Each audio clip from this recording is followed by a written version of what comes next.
मना कैले रहनी कि नहीं मत पीहा मत पीहा। कुल दिन तो गलती करला लेकिन होली के दिन मत पीहा, त्योहार खराब हो जी। लेकिन तू ना मनबा ना।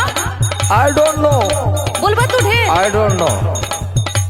जब पी लेवेला तो तोरे बड़ी जानकारी हो जाने अंग्रेजी कहो। आई डोंट लाइक माय भगवान। Clip silent. अच्छा पी लेवेला तो तोहार अंग्रेजियो गड़बड़ाइए जाला की फोला। अब कहो तोहार कपड़वा इस साड़ी पहन के अपन कपड़ा फेंक देला का तू हो। कहिला कि जब तू पी लेवेला तो गड़बड़ सड़बड़ काम करेला, लेकिन तू ना सुनबा। सुनो कहली की होली के मौत पी हजारू।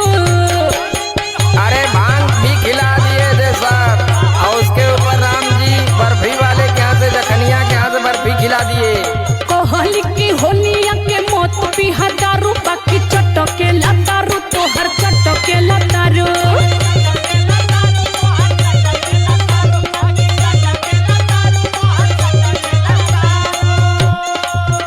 अरे हम नहीं पी रहे थे। हाँ। अरे का अचार खे तो उनके घर पे मेरे को सब पिलाए के जब इधर ना पौला तो चल गिला गांव में सब पिलाए हैं। इनके तो नींबू चटावा नींबू। सुनिए पियाले ना होती धन लागल सब धारे। तो के ना सही कहत पड़ो।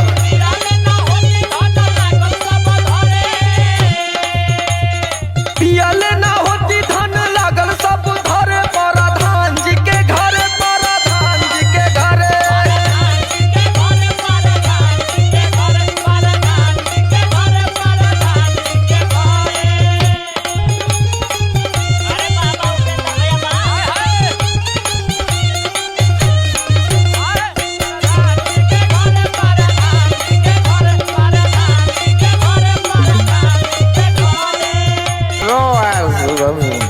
ई बतावा तो के कितना बार कहनी कि नहीं तू पी लेवेला तो तू एकदम होश अपन गवा देवेला, लेकिन तुम्हार बतिए ना मनबा। मैं कुछ नहीं किया, मेरे को प्रधान जी के घर पे पिक्की यादव, हैप्पी सिंह, गणेश सिंह और भी सब लोग, सुधाकर और उसमें धनंजय यादव और राम परवेश, सुधीर, आलोक जी सब लोग पी रहे थे। उसमें ढकेल ढकेल के पिलाए मेरे को। अच्छा है जो ड्रेसवा पहन ले हुआ ई के तो के गिफ्ट कर देला सर। ये तो अपनी गर्लफ्रेंड सॉरी फ्रेंड दी है। हाँ हाँ बोला बोला कहे के सॉरी बोला। सुनो सुना लो, तुम भी सुना लो। एक अइला देहिया के कपड़ा उतारे,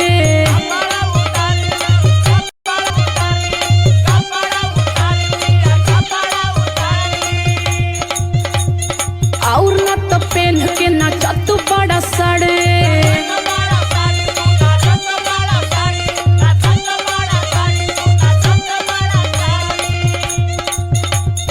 फेंक अइला देहिया के कपड़ा उतारी, और न तो पहन के नाचत बड़ा सड़े।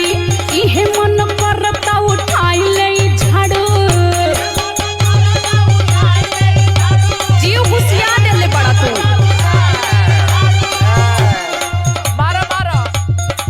वही ना खोइए गल बना।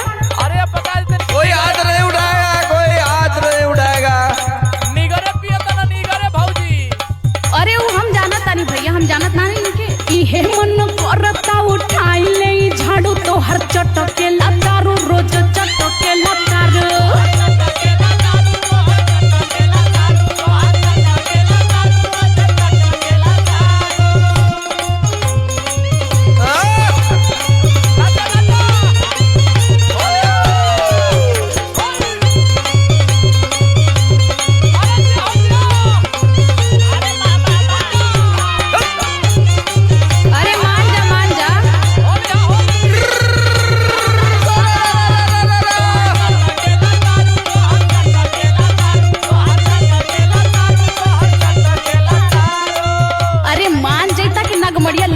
का?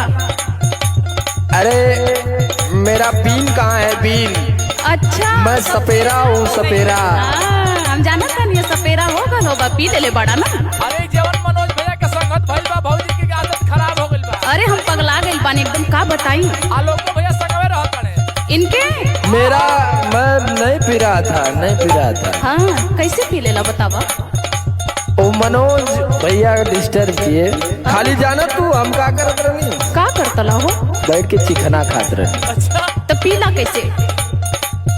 अब मनोज रहना कहत हूँ कि ला मुँह में, ला मुँह में। अब कोल्ड ड्रिंक है, कोल्ड ड्रिंक है, हाँ कोल्ड ड्रिंक में ड्रिंक हो गया।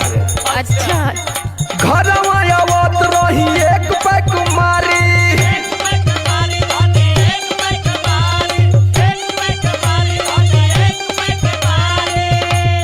जबरी समार आलोक के बारी आई।